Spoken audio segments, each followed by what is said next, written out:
ولقد آتينا لقمان الحكمة أن اشكر لله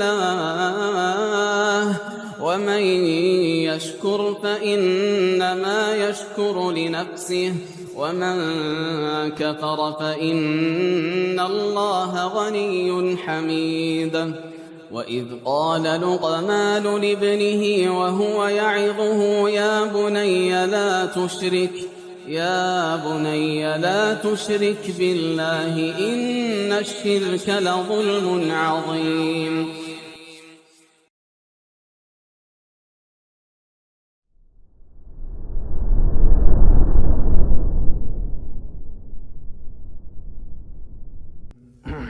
السلام عليكم ورحمة الله وبركاته.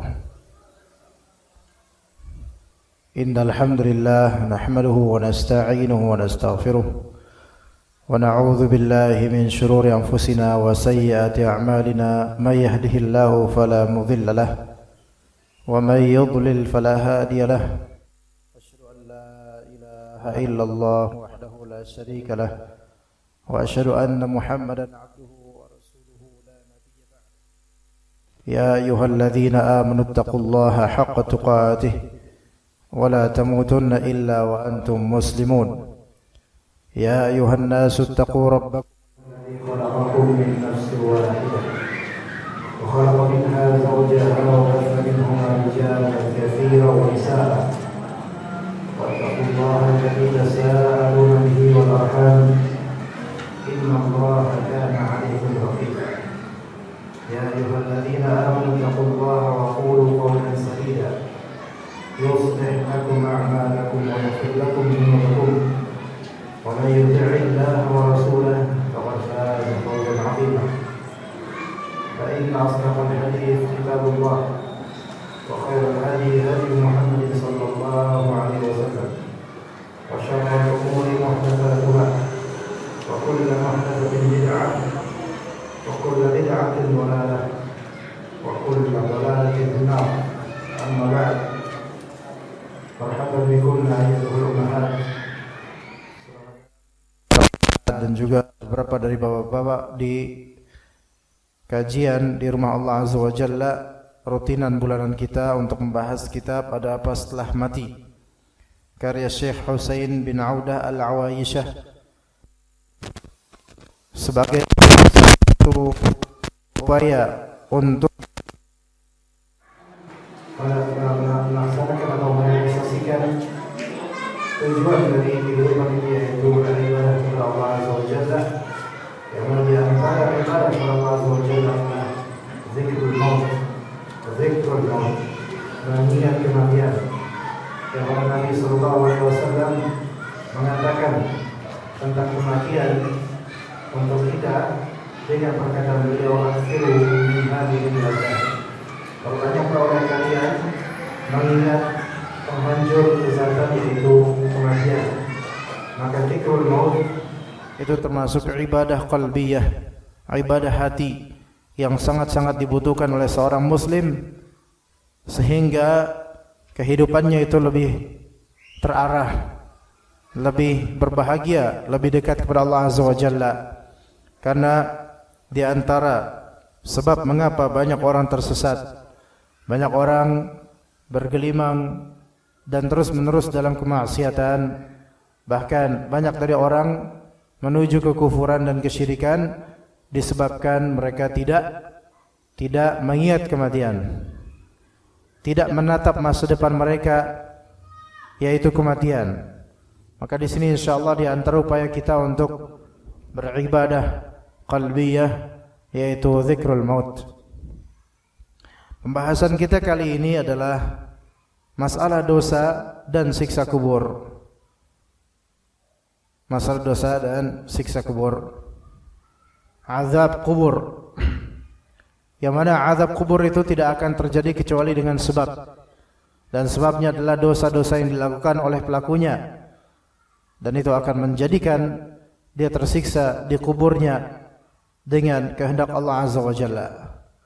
Kecuali bagi orang-orang yang Allah Subhanahu wa taala rahmati, atau Allah taala ampuni, atau Allah taala peringan urusannya, Dan siapa yang memperingan urusan manusia di dunia, maka Allah Subhanahu wa taala akan peringan urusan dia di dunia dan di akhirat. Ikhwas sekalian, ummahat sekalian rahimakumullah, orang-orang yang kufur kepada Allah itu disiksa dengan yang disebut yaitu ular di dalam kubur. Dan ular ini bukan ular yang kita lihat di dunia, di alam kita, bukan, melainkan ular yang Allah Subhanahu wa taala ciptakan di alam barzakh untuk menjadi teman dan penyiksa orang-orang yang kufur kepada Allah Azza wa Jalla. Dari Abu Hurairah radhiyallahu anhu, dari Nabi sallallahu alaihi wasallam, beliau bersabda, "Innal mu'mina fi qabrihi la fi rawdatin khadra." Sesungguhnya orang mukmin dia dalam kuburnya dia berada di tengah taman yang hijau. Raudhah khadra ini yang disebut raudhah min riyadil jannah, yang ada di kubur di alam barzakh, tidak tampak di alam dunia kita walaupun kita menggali kuburnya. Maka fayurhabu lahu fi qabrihi 70 dhira'a. Lalu diperluaslah kuburnya hingga 70 hasta.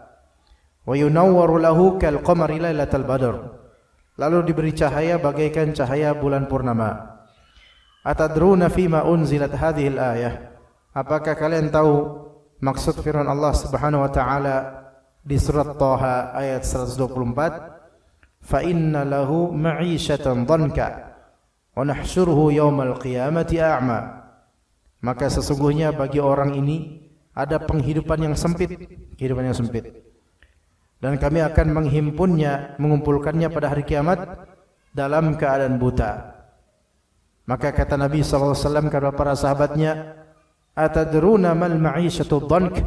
Apakah kalian tahu apa yang dimaksud dengan kehidupan yang sempit? Maka kata para sahabat, "Allahu wa rasuluhu a'lam." Allah dan Rasulnya lebih tahu apa itu.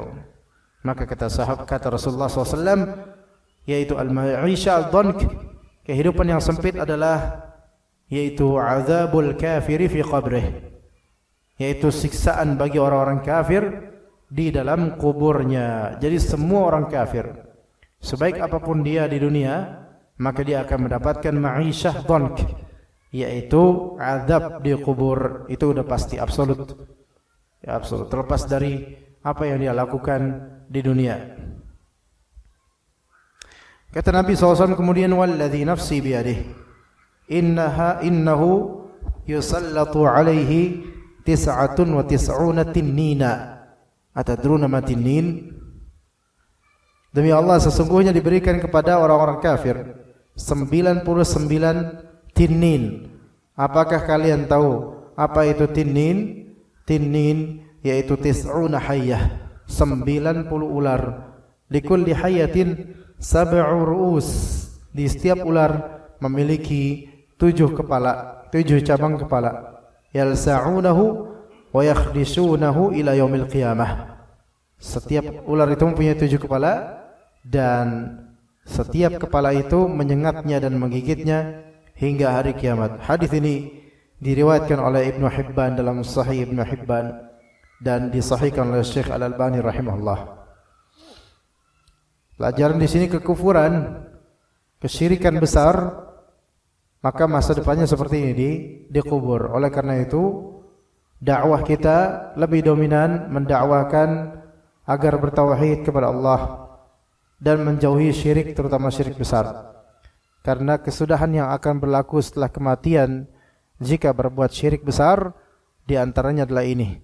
Dan ini baru sebagian atau serpihan azab dari azab-azab yang lain yang dijanjikan oleh Allah Ta'ala sebagai ancaman untuk orang-orang yang kufur atau musyrik.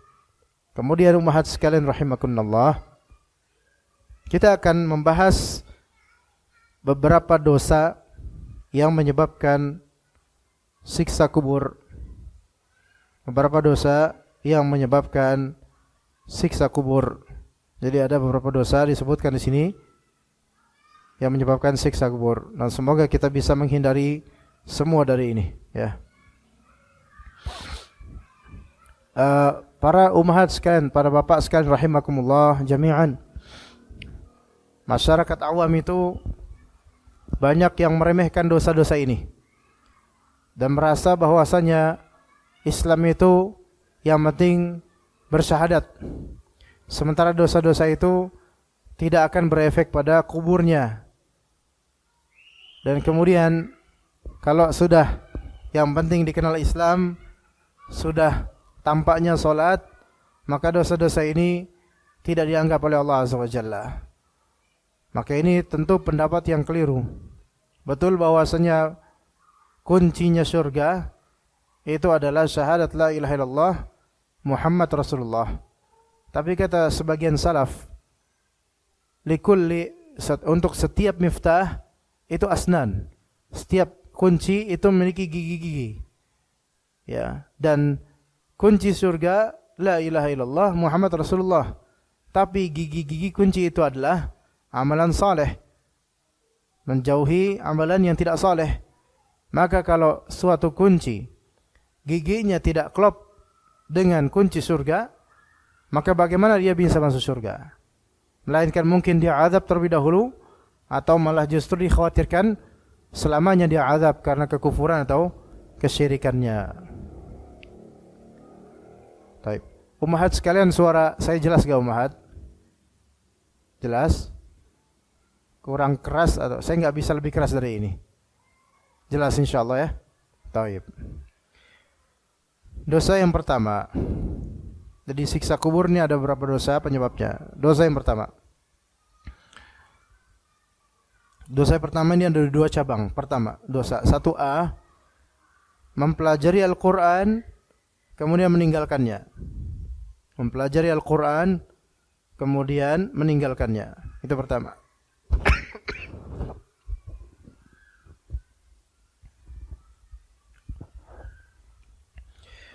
Mempelajari Al-Quran kemudian meninggalkannya.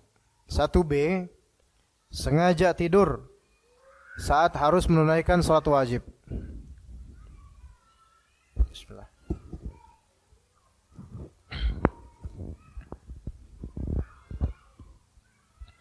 Sengaja tidur padahal harus salat wajib.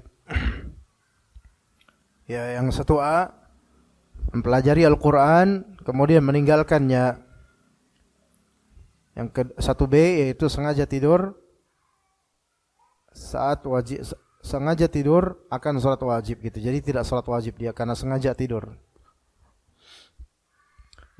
Berdasarkan hadis Samurah bin Jundab radhiyallahu an, dikatakan di sini oleh Nabi sallallahu alaihi wasallam, wa inna ataina ala rajulin muttaji' wa idza akharu qa'imun 'alaihi bi sakhratin fa idza huwa yahwi bis sakhrati li ra'sihi fayathlaghu ra'sahu fayatahaddu al-hajaru hahuna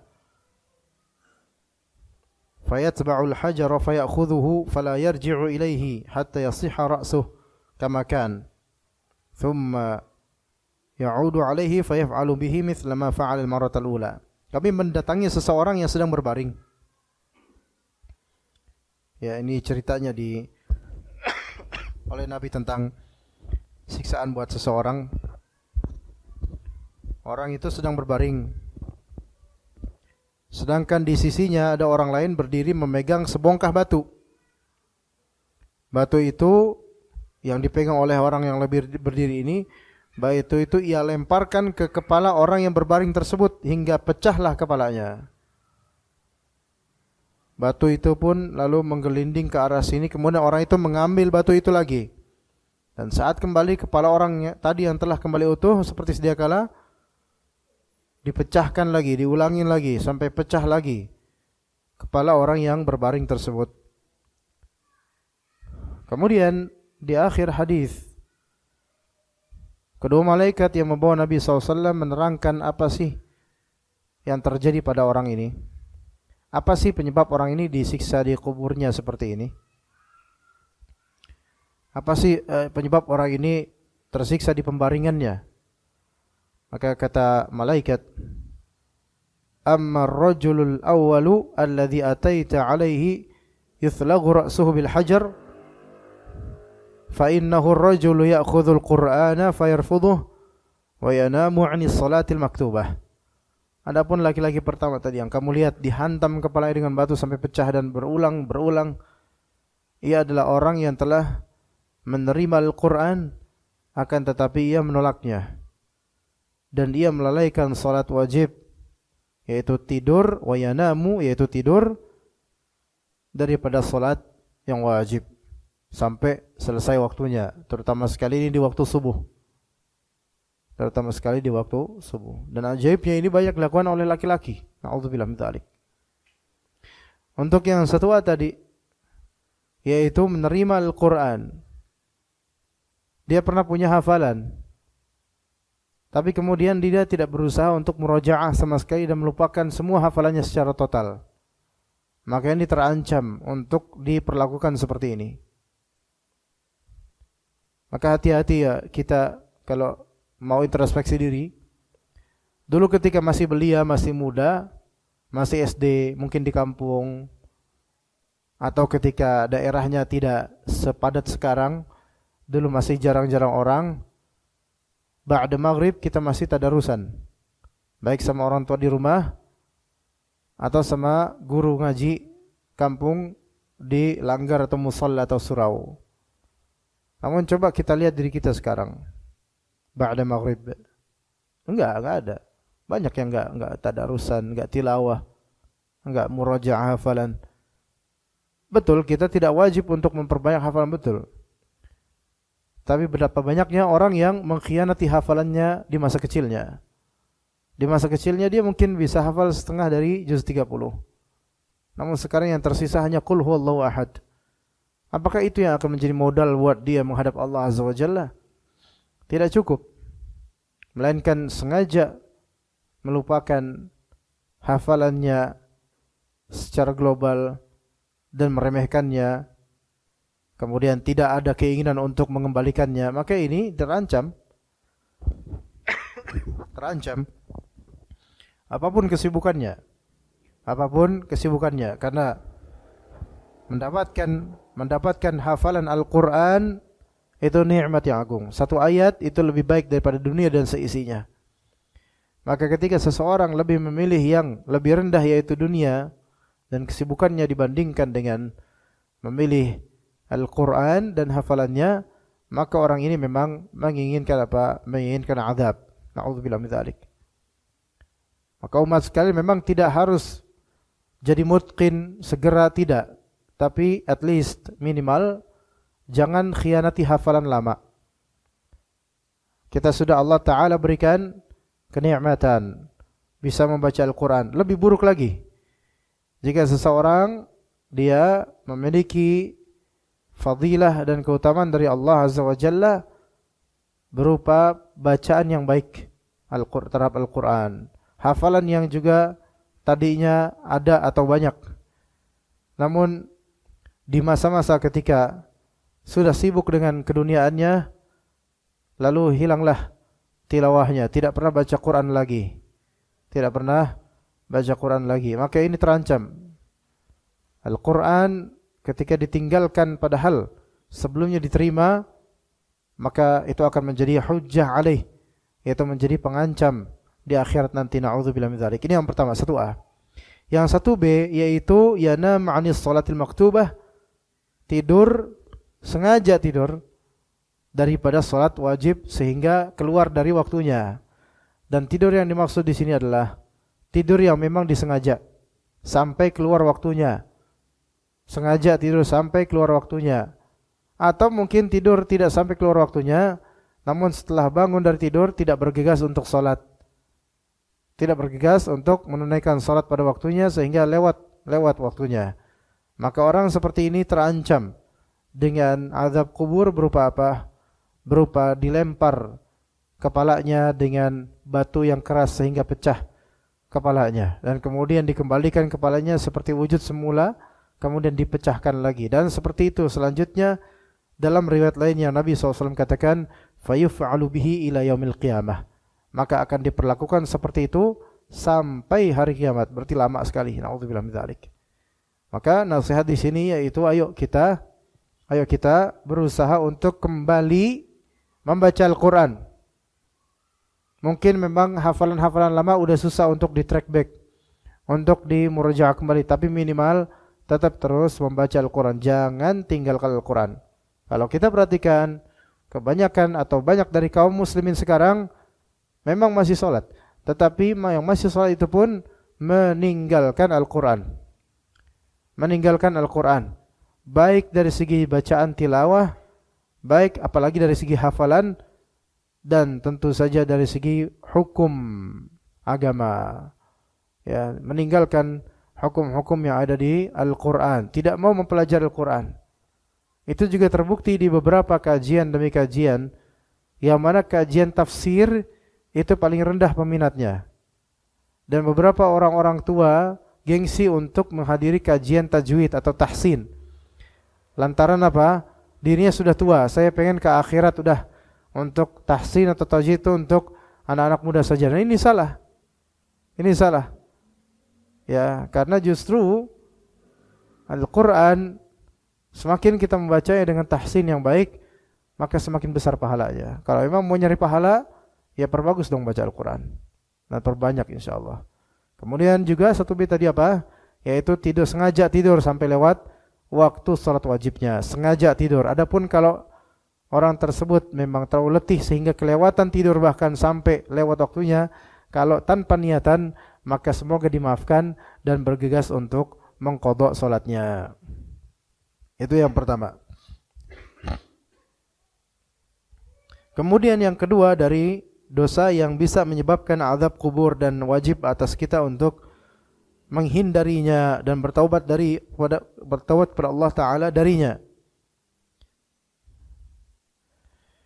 Itu apa? Berdusta, berbohong. Ya, berdusta, berbohong. Ya, dalam hadis Nabi SAW dikatakan, hadis yang serupa dengan yang tadi, yaitu kata Nabi SAW, kami pun, yaitu Nabi SAW dan kedua malaikat, berjalan mendatangi seseorang yang sedang terlentang menengadah ke atas, dan di sampingnya ada orang lain yang membawa kaitan gancu yang terbuat dari besi. Pembawa kaitan besi tersebut, pembawa itu lalu mengait salah satu dari sisi wajah orang yang terlentang tersebut. Jadi dikaitkan di salah satu pipinya.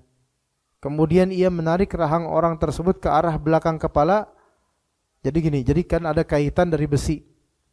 Kaitan dari besi dan mulut orang ini dibuka, kemudian pengait yang tajam itu dimasukkan ke salah satu sisi mulut orang itu. Na'udzubillah min dzalik. Ya, kebayang ya. Jadi pengait gitu, kayak pancingan, kayak pengait gitu. Itu terbuat dari besi. Na'udzubillah min dzalik. Ya, kemudian dimasukkan ke salah satu dinding atau salah satu sisi dari mulut, entah kanan atau kiri. Ya. Nah, kemudian si pengazab itu menarik rahang orang tersebut ke arah belakang kepalanya. Juga hidung dan matanya digancu begitu pula. Begitu, dikaitkan dengan pengait besi juga. Hidung dan matanya. Na'udzubillah min dzalik. Dan dalam riwayat kemudian kaitan tersebut membelah. Kemudian pembawa kaitan itu pindah ke sisi wajah yang lainnya. Jadi ditarik gitu loh. Sampai robek dan terbelah bagian kepala, salah satu bagian sampingnya itu. Kemudian dia pindah ke sisi wajah lainnya dan melakukan apa yang ia lakukan pada sisi yang terdahulu. Ketika ia selesai dengan sisi yang kedua, ternyata sisi yang pertama telah kembali utuh seperti sedia kala. Maka pembawa kaitan gancu itu pun kembali ke sisi tersebut dan mengulang apa yang ia lakukan tadi dan begitu seterusnya. Jadi robek, hancur, bagian mulut ke samping, ya di pipi robek, juga hidung juga dirobek dan mata juga sebelah kanan. Kemudian selesai itu baru sebelah kiri. Sebelah kiri saat dilakukan hal yang serupa, sebelah kanan pun mulai pulih sedia kala dan diperlakukan ulang. Na'udzubillah min dzalik. Maka dalam hadis diterangkan oleh para malaikat, wa amma ar-rajulu alladhi ataita alayhi yusharsharu shidquhu ila qafahu wa min khirah ila qafah wa 'ainuhu ila qafah fa innahu ar-rajul yaghdhu min baitihi fayakdzibul kadzbah tablughul afaq.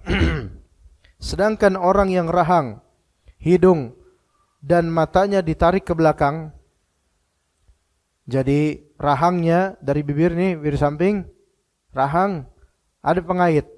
Hidung bagian kanan, ya lubang hidungnya dikaitkan dengan besi tajam. Kemudian matanya juga dikaitkan dengan besi tajam. Tiga kaitan untuk satu sisi. Dan di sini dalam hadis ila qafah, menuju ke tengkuknya.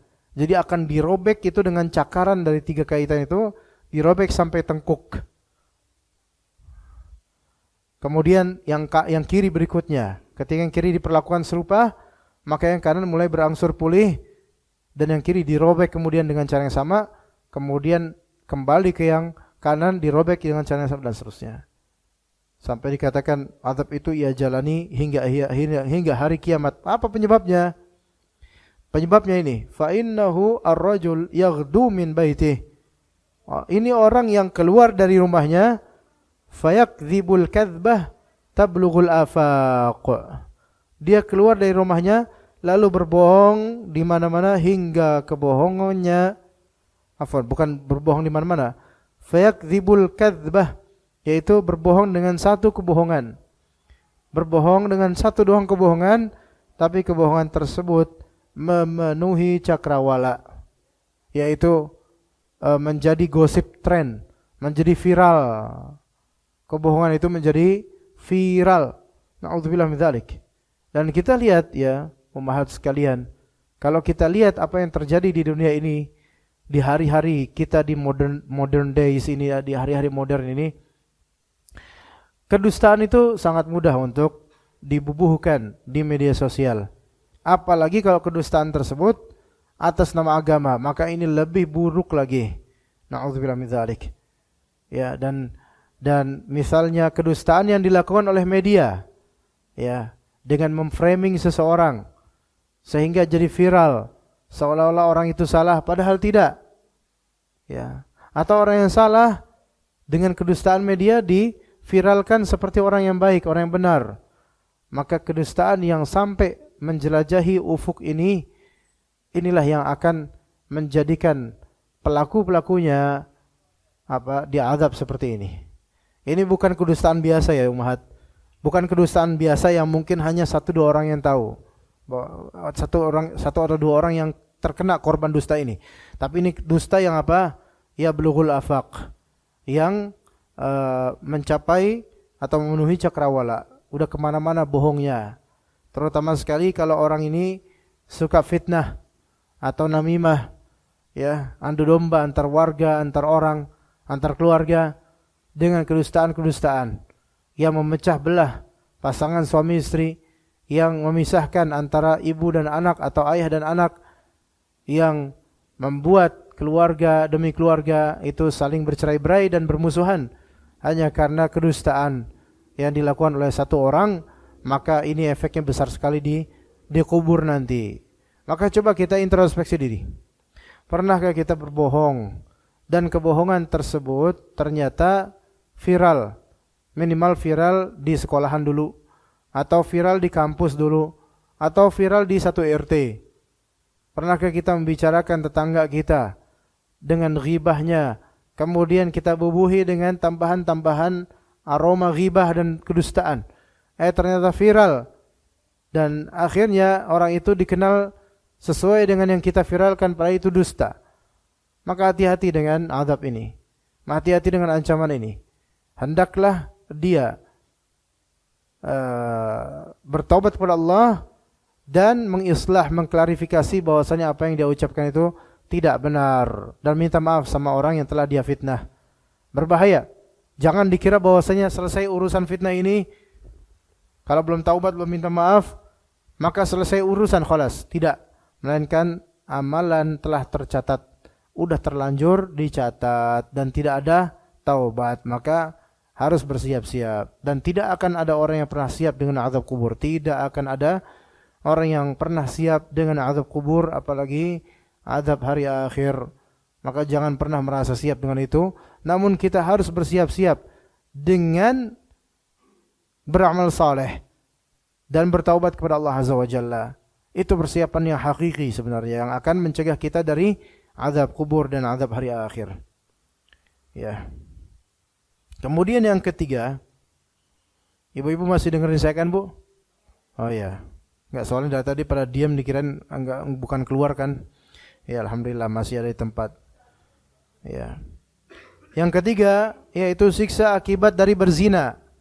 Siksa akibat yaitu berzina. Dan zina yang dimaksud di sini yaitu masuknya kemaluan laki-laki ke kemaluan lawan jenisnya, baik depan maupun belakang. Dengan tanpa pernikahan yang sah secara syar'i. Ya, dengan tanpa pernikahan yang sah secara syar'i. Ya.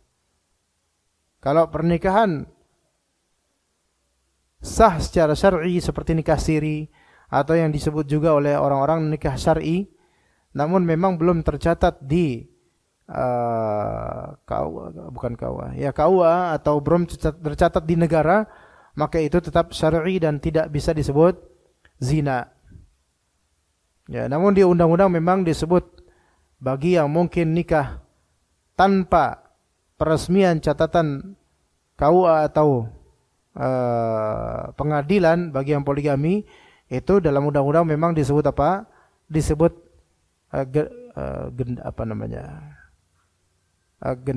bukan gendam, saya lupa tuh.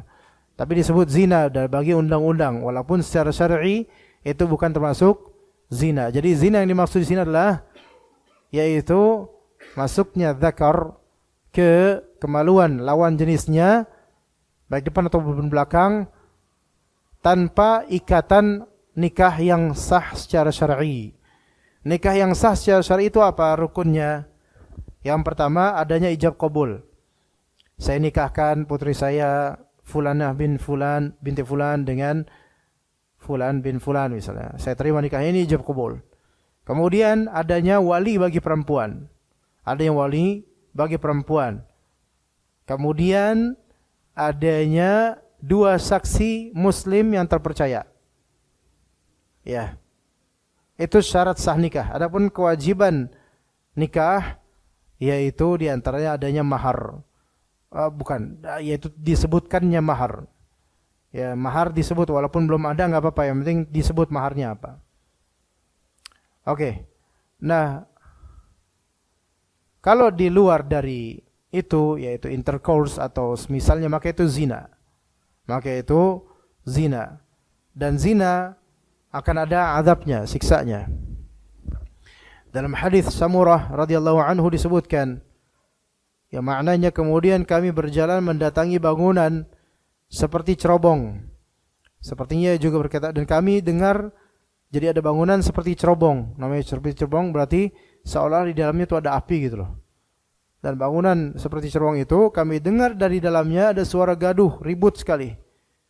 Kami kemudian menengok ke dalamnya, maka kami dapati banyak laki-laki dan perempuan dalam keadaan telanjang. Dari bawah mereka lidah api menyambar-nyambar.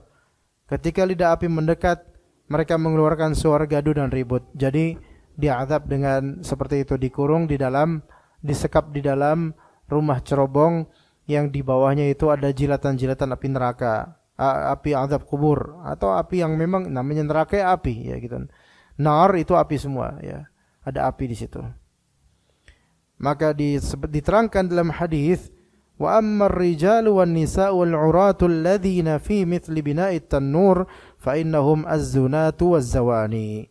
Sedangkan para lelaki dan perempuan yang berada di dalam bangunan yang menyerupai cerobong, mereka adalah para pezina dari kalangan laki-laki maupun perempuan. Ini zina ketika apa? Ketika memang itu zina secara syar'i, yaitu zina yang dinilai oleh syariat. Adapun kalau zina yang dinilai oleh undang-undang, maka ini tidak masuk dalam ancaman hadis ini. Ya, tidak masuk dalam ancaman hadis ini. Ada beberapa orang nikah syar'i atau nikah siri. Ya, mungkin ngurusnya nanti aja dulu misalnya. Tapi syarat sah nikah itu terpenuhi dalam Islam, maka dia sah sebagai suami istri secara muslim, secara Islam. Walaupun mungkin dari segi undang-undang kalau dilaporkan itu akan dikenakan pidana atau kena pasal masuk pasal perzinahan.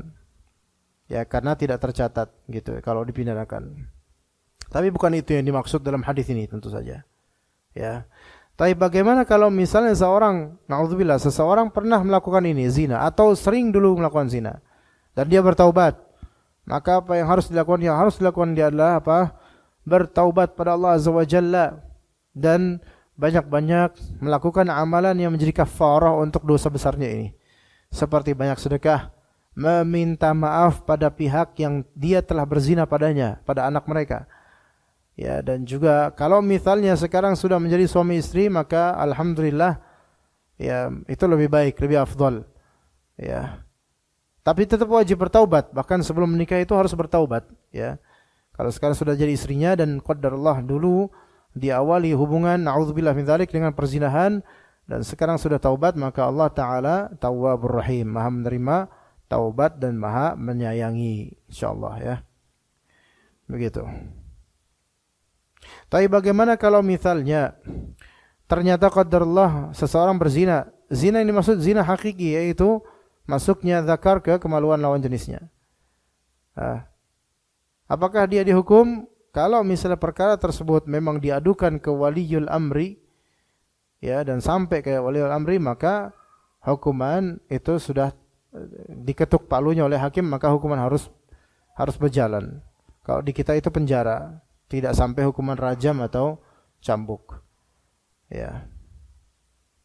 Begitu. Tapi kalau tidak sampai ke pengadilan atau ke hakim, maka yang afdal adalah tidak melaporkannya. Yang afdal adalah menutupnya, menutup kabar tentang zinanya fulan dengan fulanah. Nauzubillah min dzalik. Tutup itu. Jangan disiarkan. Nah, muskilahnya masalah sekarang adalah namanya wartawan yang mereport kejadian-kejadian. Ya. Prinsip mereka itu adalah bad news is a good news. Ya, kabar buruk itu adalah kabar baik bagi mereka. Maka ketika ada vonis zina dan semisalnya, malah mereka kemudian blow up di media. Seperti kasus-kasus belakangan misalnya, entah itu zina atau bukan misalnya. Baru nikah kemudian perempuannya malah justru balik ke mantannya. Hal seperti ini di blow up oleh siapa? Media. Itu urusan rumah tangga orang. Ya, dan juga mungkin belum tentu sampai pengadilan, kita nggak tahu. Tapi kemudian di blow up. Hal-hal seperti ini sangat berbahaya bagi orang-orang yang memblow up-nya. Baik dari kalangan wartawan, orang kantoran yang men-share-nya ke grup-grup dan semisalnya. Maka ini berbahaya karena ada apa? Karena ada firman Allah Azza wa Jalla, "Innal ladzina yuhibbuna an tashi'al fahishatu fil ladzina amanu lahum 'adzabun alimun fid dunya wal akhirah." Sesungguhnya orang-orang yang senang menyebarkan berita-berita fahisyah, disebarluaskan. Senang, sya'a yashi'u itu menyebarluaskan. Berita zinanya fulan dengan fulanah. Ya, di berita atau di obrolan tetangga, maka yang seperti ini dan di tengah-tengah orang beriman ada kabar-kabar seperti ini gara-gara orang-orang ini, maka mereka berhak mendapatkan azab yang pedih dunia dan akhirat. Ini ancaman dari Allah. Maka menyebarkan berita tentang zinanya fulan dengan fulanah, ya, maka ini termasuk dosa yang sangat besar. Taib. Coba yang pertama apa Bu tadi Bu? Melupakan Al-Quran ya. Yang kedua sengaja tidur daripada sholat wajib. Yang kedua berbohong. Tapi berbohong di sini berbohong yang sampai memenuhi cakrawala, yaitu sampai banyak orang-orang yang terhasut dengan kebohongannya, bahaya. Yang ketiga zina. Ya. Kita lanjut ke 4 atau udahan Bu? Lanjut ke 4.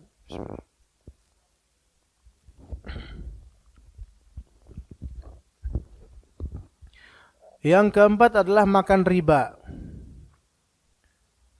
Yang keempat adalah makan harta riba.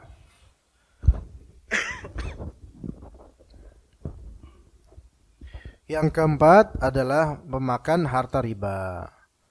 Ini butuh fikih. Ya. Apalagi di zaman sekarang memakan harta riba sangat banyak.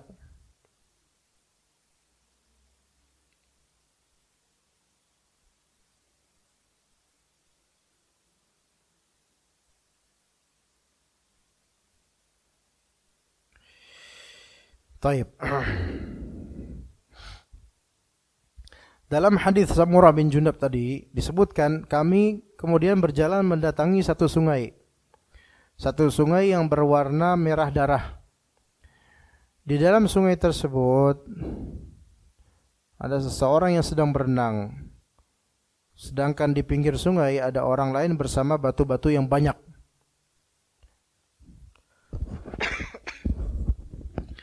Orang yang berenang tersebut berenang hingga kelelahan, kemudian mendekat kepada orang yang di pinggir tadi, yang seraya ia membuka mulutnya dan menyuapkan batu ke dalam mulutnya. Lalu ia berenang lagi untuk kembali lagi disuapi batu dan begitu seterusnya sampai penuh mulutnya dengan batu yang disusupkan oleh orang-orang di pinggir sungai darah. Maka dalam hadis dijelaskan, wa amma ar-rajulu alladhi ataita alaihi yasbahu fin nahari wa yulqamul hajar fa innahu akilur riba. Dan orang yang engkau lihat sedang berenang di dalam sungai lalu ia disuapi dengan batu ialah orang yang memakan harta riba. Ini disebutkan oleh penulis ini termasuk azab kubur. Belum lagi azab nerakanya mungkin serupa. Ya. Ini baru azab kubur ya. Na'udzubillah min dzalik. Pemakan riba. Para ulama berbeda pandangan mengenai pemakan riba itu siapa. Apakah dia yang mengkonsumsinya atau dia yang mentransaksi dengannya. Itu para ulama berbeda pandangan mengenai itu. Kalau yang mengkonsumsinya, yaitu jelas. Mengkonsumsi riba jelas. Alladzina yakulun riba. Mengkonsumsi riba. Makan riba. Makan uang riba. Yaitu dia bekerja di bank ribawi atau lembaga-lembaga keuangan dan ribawi. Ya. Atau bekerja di asuransi-asuransi yang memang murni ribawi. Maka bekerja di tempat tersebut disebut akilur riba. Pemakan harta riba. Ya, termasuk.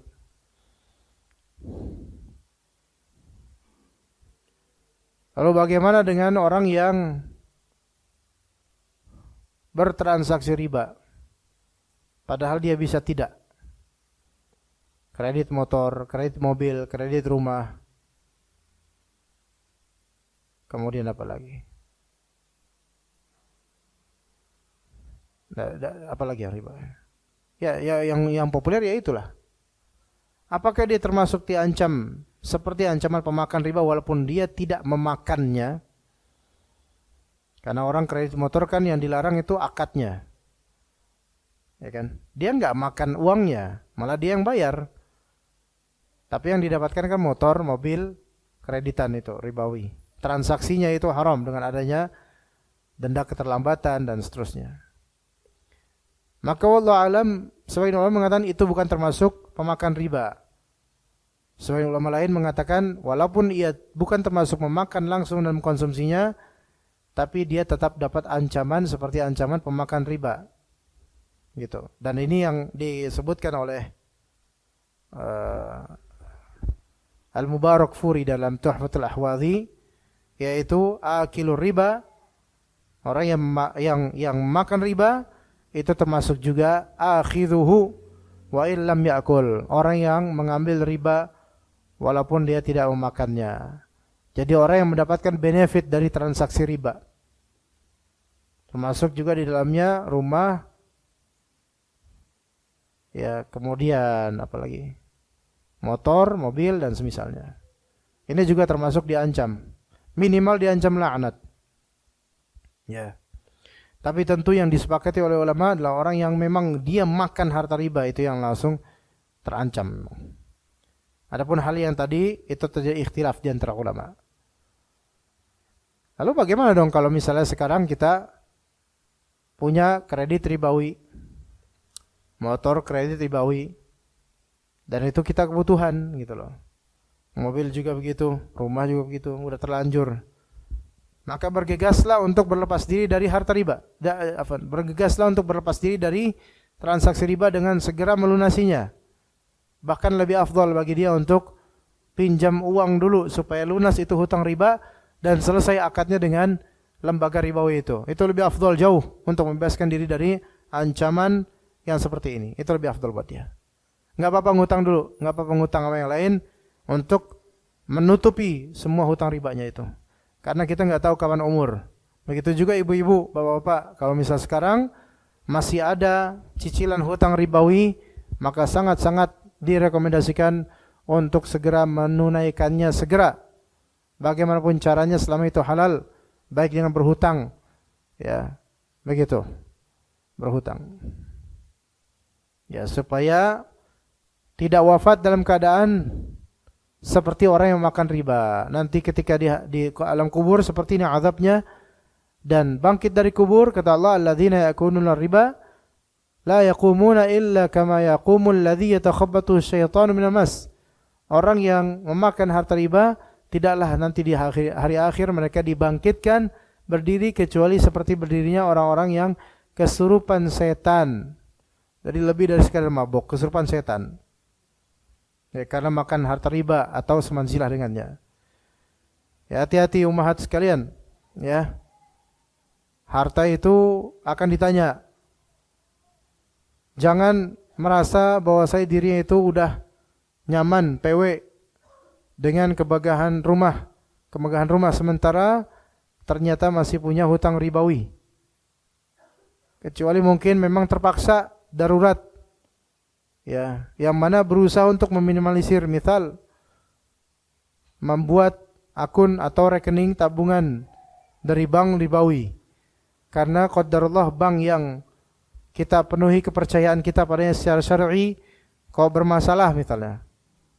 Maka untuk mengamankan saja maka nabung, bahasa kita nabung di bank ribawi. Ya, ini sebenarnya juga terancam, namun ketika memang itu kebutuhan yang mau tidak mau harus begitu.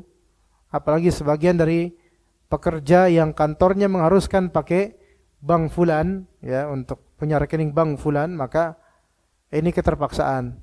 Semoga Allah Ta'ala maafkan, ya, dan semoga tidak sampai terancam hal-hal seperti ini. Begitu. Itu yang keempat. Yang kelima, ibu-ibu kalau ada pertanyaan dipersilakan ya di kertas ya. Yang kelima yaitu ratapan, meratap. Dari Abdullah bin Umar, dari bapaknya Umar bin Khattab radhiyallahu anhu, dari Nabi SAW beliau bersabda, "Al-mayyitu yu'adzabu fi qabrihi bima niha alaihi." Kata Nabi SAW, seseorang yang telah meninggal disiksa dalam kuburnya akibat ratapan orang-orang kepadanya.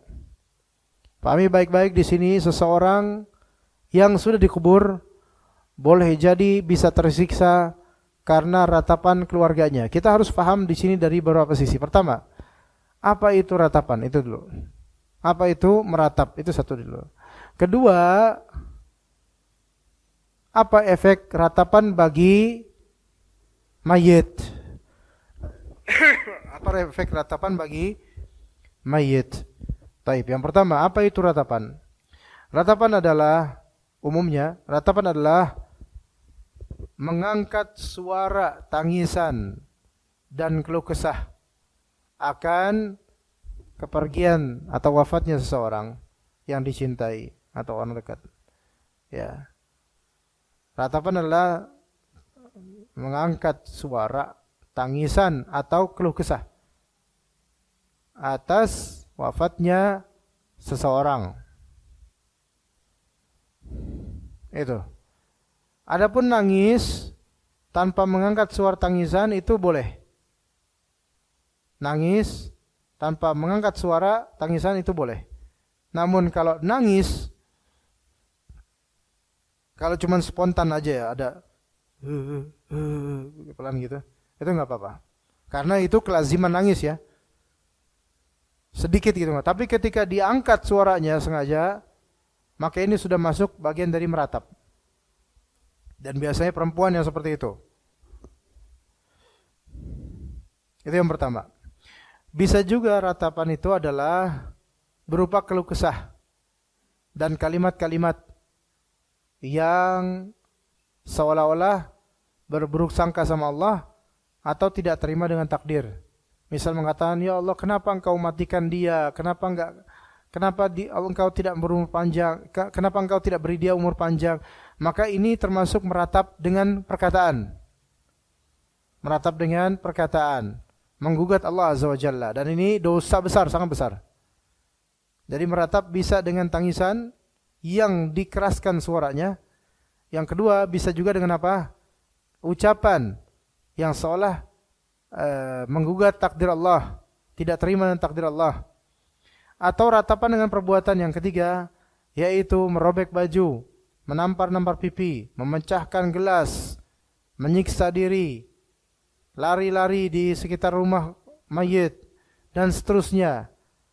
Bahkan ratapan dengan perbuatan sebagian ulama mengatakan berkumpul-kumpul sengaja ngundang orang ataupun bagaimana ngumpul-ngumpul, ya, hanya ngumpul-ngumpul doang, walaupun atas nama ta'ziyah, padahal ini ngumpul-ngumpul ya karena pengen ngumpulin orang biar dapat masa banyak, bukan buat sholatnya tetapi buat kebanggaan dan semisalnya untuk pengenangan semata.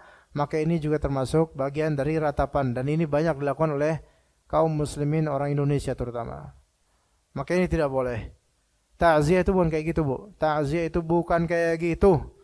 Ta'ziyah itu enggak harus kemudian kita bikin tenda, kemudian ada karangan bunga dengan kardus gabus-gabus, turut berduka cita dan seterusnya. Itu bukan ta'ziyah yang syar'iyah.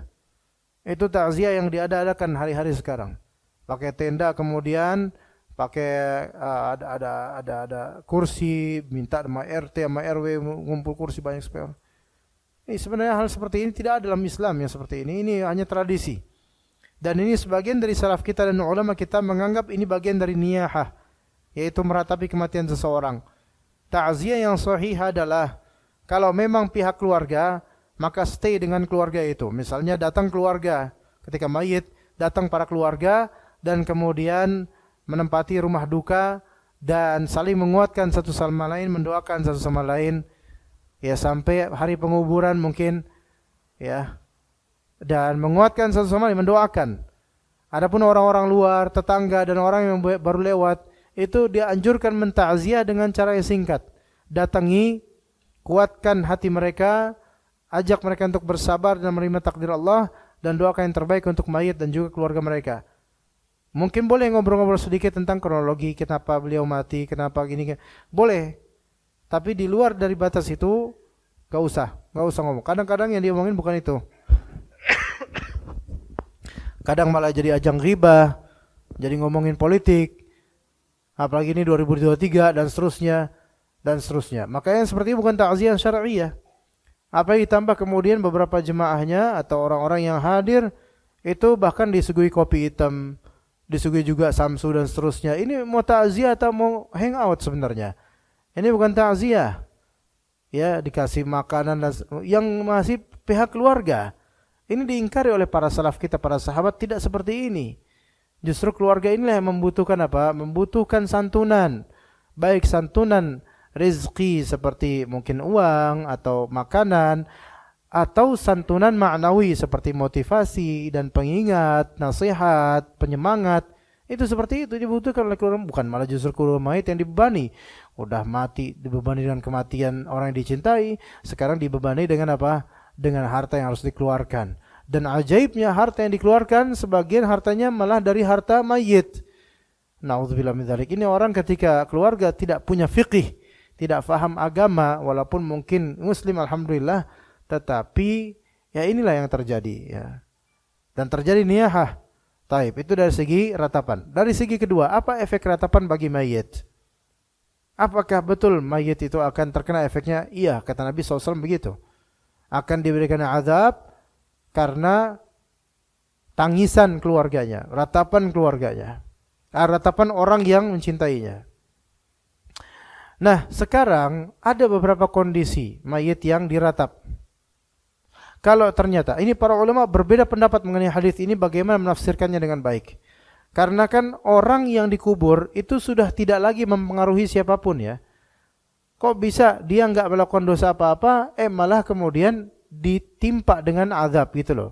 Padahal kan yang nangis siapa, yang kena azab siapa gitu loh. Mungkin kita berpikir begitu. Maka jawabannya begini.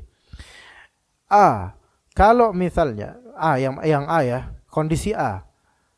Jika mayit tersebutlah yang mengajarkan keluarga atau jemaahnya untuk meratap setelah wafatnya, maka mayit itu akan dapat dapat azab efek dari ratapan orang-orang yang diajar.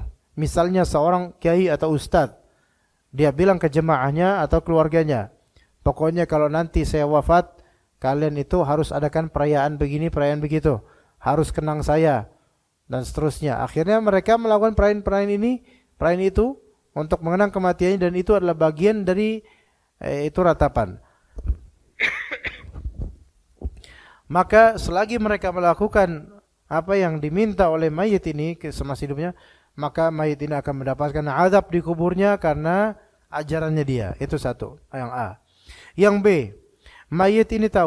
calon mayit ini tahu bahwasanya kalau dia mati, nanti dia akan ditangisi oleh keluarganya dan mereka juga akan bersikap ekstrim, berlebihan. Karena itu yang kebiasaan dalam tradisi kita, sampai merobek baju, masang petasan, ini itu dan seterusnya. Ya, ini semua bagian dari ratapan setelah kematian. Tapi dia tidak mencegah mereka, tidak mewasiatkan apapun, tidak menasihati mereka. Dibiarkan gitu aja, padahal dia tahu ini potensial, ini keluarganya bakal meratap. Adiknya meratap, ibunya bakal meratap. Tidak diberi nasihat sebelum wafatnya. Bu, tolong nanti kalau misalnya saya wafat, tolong jangan meratap. Terima takdir Allah. Jangan marah-marah, jangan ngamuk-ngamuk, jangan robek baju dan seterusnya. Dia wasiat begitu, maka insya Allah kalau dia wasiatkan begitu, dan ternyata setelah wafatnya dia masih aja itu mereka meratapi, maka insya Allah tidak terkena azab. Tidak terkena azab mayit itu. Tapi kalau dia tahu ini potensial nih bakal meratap, terus didimin aja, ini akan kena azab dengan ratapan mereka. Itu kondisi yang berapa, Bu? Kedua, yang B. Kondisi yang C. Kondisi yang C, yaitu seseorang, ya dia tidak tahu keluarganya mau meratap atau apa, nggak ngerti, dan nggak ada pikiran ke sana, ya wafat aja gitu. Dan ternyata keluarganya meratapi, teman-temannya meratapi, menangis sampai sesenggukan, kemudian nangis keras, bahkan ada yang teriak. Kemudian kuburannya diusap-usap sambil teriak, ada yang sampai semi tidur di situ. Ini meratap, dan ini dosa besar. Mayit ini nggak tahu apa-apa. Loh, terus gimana dong? Dan mayit ini sebelum wafatnya tidak pernah memprediksikan hal ini terjadi. Dan mayit ini orang biasa, bukan kiai, bukan ustadz yang punya jemaah. Kok kayak gini kan berarti kok dia kena azab juga. Kok seolah-olah nggak fair ya? Ini yang nangis mereka, yang kena azab dia. Maka jawabannya adalah, Ibu nunggu jawabannya, Bu? Nunggu jawabannya nggak, Bu? Paham nggak yang saya omongin, Bu? Paham ya? Coba gimana? Dia nggak tahu apa-apa, diratapin sama keluarganya, ya kan? Dapat azab dia, kan nggak tahu apa-apa. Dan dia bukan nggak punya jemaah, orang biasa, nggak pernah nyangka bakal diratap. Mungkin pertanyaan, masa dia nggak tahu apa-apa, tapi dia ditimpa azab juga?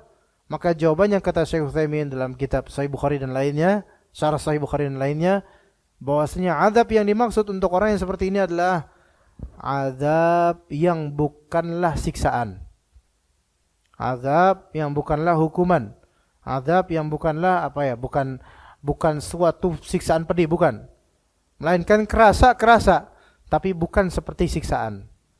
Karena azab terbagi menjadi dua. Azab terbagi menjadi dua. Yang pertama, azab yang tak terasa sebagai azab, dan yang kedua azab yang terasa siksaannya. Azab terbagi menjadi dua, yaitu azab yang tak terasa sebagai azab siksaan, dan yang kedua azab yang tidak terasa sebagai siksaan. Azab yang tidak dirasakan sebagai siksaan itu banyak loh. Misal yang negatif ya, seseorang dia lalai terus dan dia nggak ngerasa kalau dia ini lalai. Dia ngerasa aman-aman aja. Sungguh dia itu sedang berada dalam azab loh. Tapi dia nggak ngerasa bahwasanya dia sedang diazab oleh Allah dengan lalai terus nggak ingat Allah. Itu sebenarnya azab.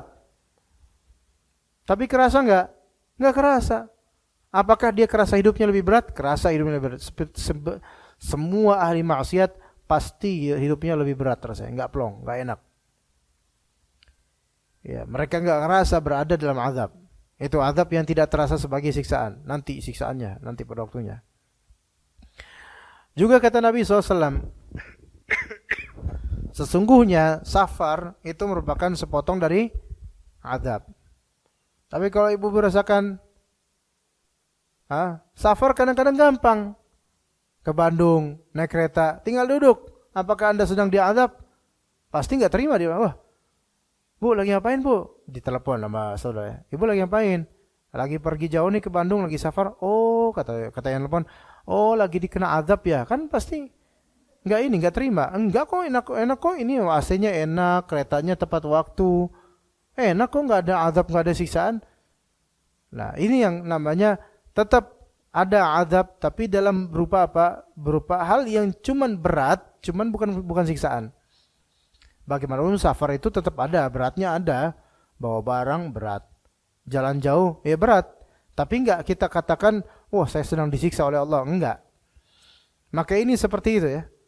Nah, orang yang tidak tahu apa-apa di kuburnya, kemudian ada yang niyaha atau meratap, akhirnya dia sahibul qabr, mayit ini kena azab ratapan orang itu. Tapi ini tidak membuat dia tersiksa, melainkan ada rasa tuh berat, nggak enak gitu loh. Seperti itu maksudnya, dan itu yang sahih. Gitu ya. Jadi ratapan bisa berpengaruh pada azab kubur seseorang yang diratapi. Kemudian 6. Sama seperti yang tadi, yaitu sebabnya adalah perkataan kerabat, omongan kerabat. Ya, kata Nabi SAW, ma min mayyitin yamutu fayaqumu baki fayaqul wa jabala wa sayyida aw nahwi dhalik illa wukila bihi malakan yalhazanihi ahakadha anta. Kata Nabi SAW, setiap orang yang telah meninggal, kemudian orang-orang yang menangisinya berkata, wahai orang besar, wahai Tuhan kami, kayak meratap.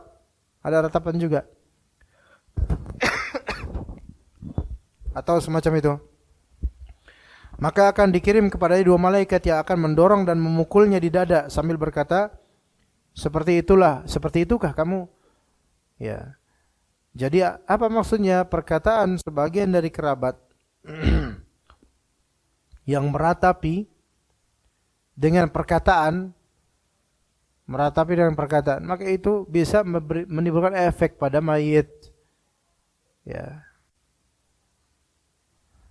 Kayak misalnya sebagian dari kiai atau ulama atau kiai gitu ya. Atau kiai keramat ya. Yang ketika dikuburkan kemudian nanti akan ada para peziarah, wahai Habib fulan, wahai Mbah fulan, wahai wali fulan.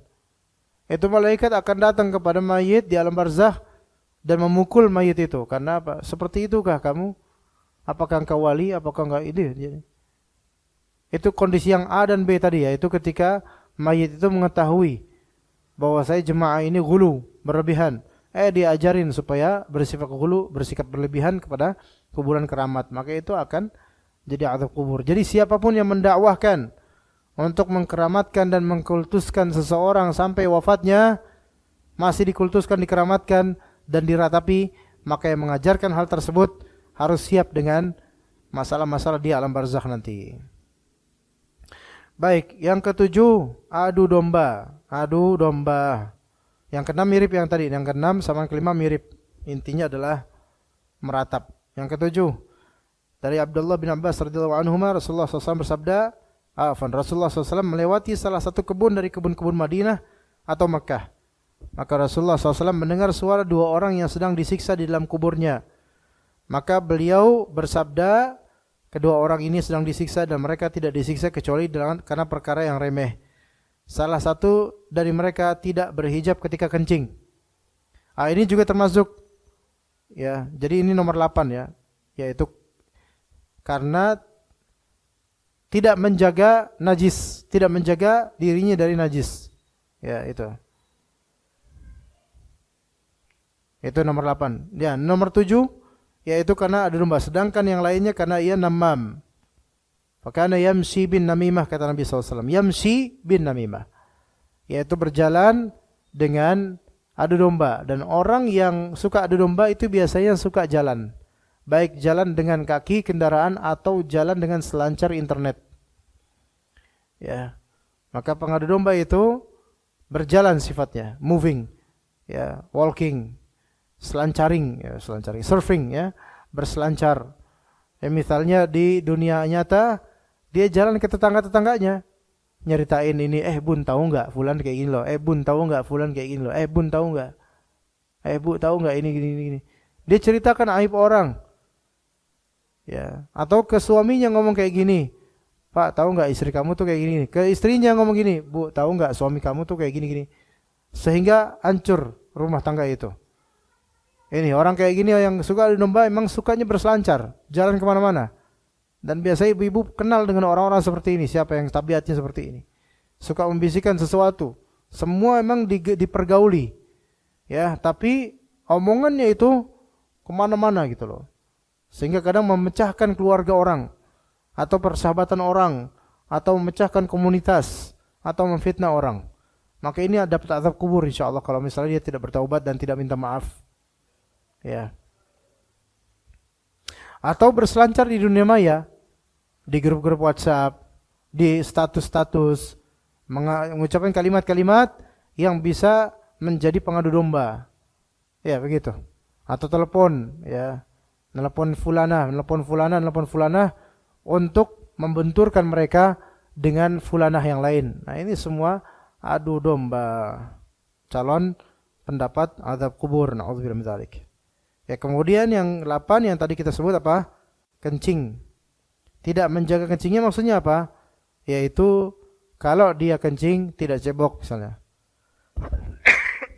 Atau dia kencing dan kecipratan celananya atau kainnya dan dia tidak ingin membersihkannya. Maka ini juga akan mendapatkan ancaman azab kubur. Syukran. Taib, mungkin itu insyaallah yang bisa kita sampaikan dari materi insyaallah taala. Ya, kita akan lanjut dengan sesi tanya jawab karena waktu sempit, ya. Dan bermanfaat bagi kita semua insyaallah taala. Wassallallahu ala nabiyina Muhammad wa ala alihi washabbihi ajma'in. Bismillahirrahmanirrahim. Assalamualaikum. Waalaikumsalam warahmatullahi wabarakatuh. Mau tanya Ustaz, bagaimana takziah yang syar'i? Taib. Singkatnya takziah itu apa? Coba takziah syar'i itu harus tahu takziah itu apa itu loh. Ya. Takziah itu kan sebenarnya berkunjung kepada keluarga mayit untuk mendoakan dan memberikan mau'izah. Itu takziah itu. Saya ulangi ya. Berkunjung ke keluarga, ke rumah duka, Berkunjung ke rumah duka, itu bahasa kita rumah duka. Ya, enggak apa-apa pakai bahasa rumah duka karena ini bahasa yang tidak menyimpang dari syariat insyaallah. Kan tahu rumah duka berarti kan rumah yang di mana di situ ada mayitnya gitu lah, yang keluarga berkumpul di situ. Berkunjung ke rumah duka untuk apa? Mendoakan kebaikan dan memberikan mau'izah. Udah itu. Ya. Lafal yang kita sebutkan berkunjung. Ya, mengunjungi, bukan berkumpul, ya. Adapun kalau memang ada kepentingan seperti keluarga atau orang-orang yang bertanggung jawab pada pemakaman, pemandian, pengkafanan, maka itu boleh berkumpul. Ya. Orang-orang yang bertanggung jawab atau orang-orang yang punya andil dalam kepengurusan, ya, mayit, seperti keluarga mayit atau mungkin DKM atau ahli tim jenazah dan semisal itu enggak masalah berkumpul ketika itu. Karena memang mereka berkepentingan dan untuk maslahat jenazah. Adapun yang mentakziah ini beda lagi. Takziah ini beda lagi. Jadi takziah itu mengunjungi, baik yang mengunjungi adalah keluarganya juga ataupun non keluarga, tetangga atau tetangga jauh atau orang asing. Apakah orang asing boleh mentakziah? Boleh walaupun enggak kenal. Boleh walaupun enggak kenal. Misalnya ibu lagi musafir, kita lagi musafir. Di tengah perjalanan ternyata ada yang wafat. Ya, ada yang wafat. Ya, dan kita tahu kita mau mentakziah keluarganya, kita musafir. Boleh enggak kita datangin? Boleh, kita doakan. Kita doakan keluarganya supaya dapat diberikan ketabahan, kesabaran, dan kita doakan mayit. Ya. Boleh kita ramah tamah doang, misalnya bertanya-tanya sedikit atau memperkenalkan diri, hanya saya sebagai musafir ini adalah muslim. Hal-hal yang baik gitu. Namun setelah itu selesai udah, bukan kemudian bercokol di situ. Jangan. Bercokol di sini, nemplok di situ, kemudian sampai terus-menerus dan ngumpul kemudian semuanya sampai semua seat habis. Enggak seperti ini. Jadi bagi yang mentakziah silakan. Mungkin pengen bertanya kapan kira-kira disolatin dan di mana. Ya. Setelah mentakziah pulang. Dan takziah itu ucapan, kalimat. Tadi berkunjung ke rumah duka boleh, atau kalau memang enggak bisa boleh dengan WhatsApp atau telepon. Mentakziahnya dengan telepon. Dengan kalimat thayyibah, kalimat baik, kalimat motivasi, kalimat kesabaran, kalimat doa. Itu termasuk bagian dari takziah kalau enggak bisa langsung. Ya, jadi tujuannya adalah supaya kita bisa mendoakan kebaikan dan memberikan mau'idhah dan nasihat, kesabaran dan ketabahan bagi ahli mayyit. Itu takziah tuh. Cukup di situ. Adapun dengan adanya acara-acara kemudian, ada pertemuan-pertemuan kemudian, terus bareng-bareng rame-rame bacain lafal-lafal atau bacain ayat Yasin atau bacain Al-Qur'an dan seterusnya. Maka ini tidak ada contohnya dari salaf kita, enggak ada contohnya. Memang ada kemudian kata Nabi SAW, laqinu mautakum bila ilaha illallah. Dalam redaksi lain juga ada Yasin. Tetapi hadis ini yang lebih sahih adalah hadis ini dhaif. Hadis ini lemah. Hadisnya lemah. Ya. Tapi kalau memang ada yang mau baca Al-Quran silakan, boleh baca Quran, tapi bukan dalam rangka membacakan seperti itu. Coba sekarang yang baca Al-Quran biasanya enggak baca Quran. Kenapa? Nunggu orang mati baru pada baca Al-Quran. Kemudian saya hadiahkan bacanya untuk mayit. Masya Allah. Biasanya jarang baca Quran ente. Kok sekarang giran sekali baca Quran dihadiahkan ke orang. Tuh. Sebenarnya banyak hal-hal yang sebenarnya tidak tepat. Takziah itu. Dalam rangka takziah kemudian pada ngumpul. Bahkan pada ketawa. Pada ketawa pas takziah itu. Pada ketawa, pada ngakak itu. Ada yang ngakak. Keluarganya bahkan ada gitu. Na'udzubillah min dzalik. Banyak kesalahan sebenarnya. Banyak kesalahan. Yang juga ajaib adalah. Sholat jenazah. Kemudian sholatin ke masjid misalnya Jabalur Rahmah. Ya. Sebagian dari keluarga atau panitia malah lebih sibuk Lebih sibuk parkiran, lebih sibuk ini dan seterusnya. Bahkan ada yang disolatin, tapi masih ada yang bercokol di rumah duka. Sibuk ngapain? Sibuk ngopi sama ngerokok. Padahal dia mayit lagi solatin. Terus ente ngapain? Ini takziah kayak gini. Gitu kan? Ajaib, ini bukan takziah. Walaupun ada nama takziah. Ya. Betul kita menghibur keluarganya, tapi kadang-kadang dengan banyaknya orang bercokol malah membebani keluarganya. Maka kita cukup tanya, ya kita motivasiin, kita doain, kita nasihatin baik-baik, kita tanya kapan disolatin, di mana disolatinya, di mana dikuburnya, biar kita pengen ikut juga mentasyi'. Nah, kalau solat jenazah baru pada ngumpul, kalau mentasyi' dan mengiringi jenazah baru pada ngumpul. Ketika penguburan, ya itulah tempat ngumpul. Adapun ketika prosesi pengkafanan, pemandian, nggak usah pada ngumpul di luar. Udah cukup nasihatin aja keluarganya dan berikan santunan buat keluarganya. Begitu. Ya Bu ya. Kasus yang hamil duluan belum nikah. Masya Allah. Itu nikahnya sekali atau dua kali atau bagaimana Ustadz? Langkah apa yang harus ditempuh supaya anak-anak selanjutnya sah ya. Kalau misalnya hamil di luar nikah. Hamil duluan belum nikah. Na'udzubillah min dzalik. Berarti zina. Ya. Ini ketika memang kasus ini tidak sampai ke pengadilan penguasa, maka sebaiknya jangan diangkat ke pengadilan penguasa. Yaitu udah antar kita aja, antar keluarga. Nah, apakah yang menghamili wajib untuk menikahinya? Tidak wajib. Tidak wajib bertanggung jawab, tidak wajib menikahinya, tidak wajib untuk membiayai persalinan, penyusuan, pendidikan, enggak wajib. Lah terus gimana dong? Sekarang gini, kalau misalnya memang mereka masih saling mencintai dan laki-laki secara istilah Indonesia masih mau tanggung jawab misalnya, maka di sini yang diwajibkan yang paling pertama adalah baik si laki atau perempuan wajib bertaubat. Wajib bertaubat. Wajib bertaubat. Itu yang pertama dulu. Enggak boleh nikah dulu kalau belum taubat. Wajib taubat. Yang kedua, ini khilaf di antara ulama, beda pendapat ulama. Dalam mazhab Syafi'i, dan itu yang dianut oleh banyak orang Indonesia, boleh setelah itu dia nikah setelah taubat. Dalam mazhab Syafi'i. Ya, asal sudah taubat. Terserah mau telat haid berapa bulan kek, atau usia kehamilan trimester pertama, trimester kedua atau trimester terakhir, boleh nikah dalam mazhab Syafi'i asal sudah taubat. Tapi dalam mazhab Hanbali tidak boleh mereka menikah sampai baro'ah terjadi baro'ah, yaitu sampai terjadi apa?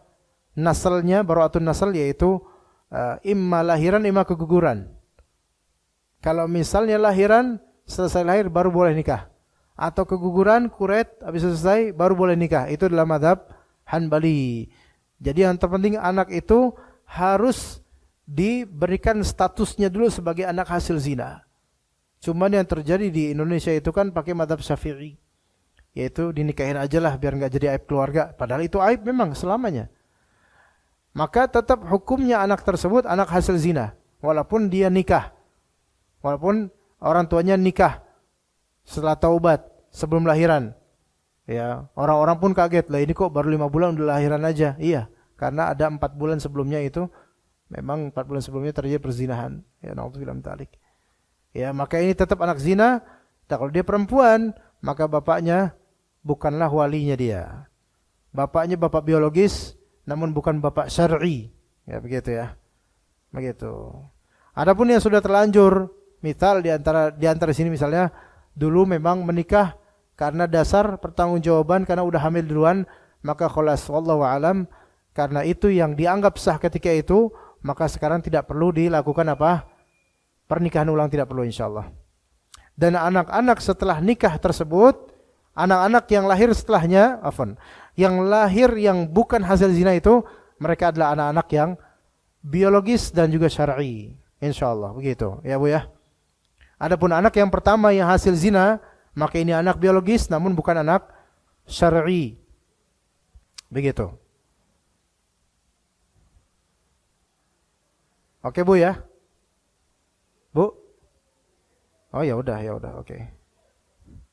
Ya, jadi langkah apa yang harus ditempuh supaya anak-anak selanjutnya enggak usah tempuh apa-apa, karena nikahnya ketika itu dianggap sah dalam mazhab Syafi'i dan dianggap sah oleh penguasa KUA dan semisalnya, maka khalas. Enggak perlu diadakan nikah ulang. Wallahu a'lam. Ya, begitu wallahu a'lam. Kita cukup sampai situ ya umahat sekalian ya. Bapak-bapak enggak ada lagi kan yang bertanya. Barakallahu fikum jami'an. Terima kasih ibu-ibu, bapak-bapak atas kehadirannya. Semoga apa yang tertutur di lisan kita ini bermanfaat untuk Anda dan juga antum semua. Dan semoga Allah Subhanahu wa taala memaafkan dosa-dosa kita dan menjadikan kita selamat dari azab kubur, terlebih azab akhirat. Wa sallallahu ala nabiyyina Muhammad wa ala alihi wa sahbihi ajma'in. Subhanakallahumma bihamdika asyhadu an la ilaha illa anta astaghfiruka wa atubu ilaik. Wassalamu alaikum warahmatullahi wabarakatuh.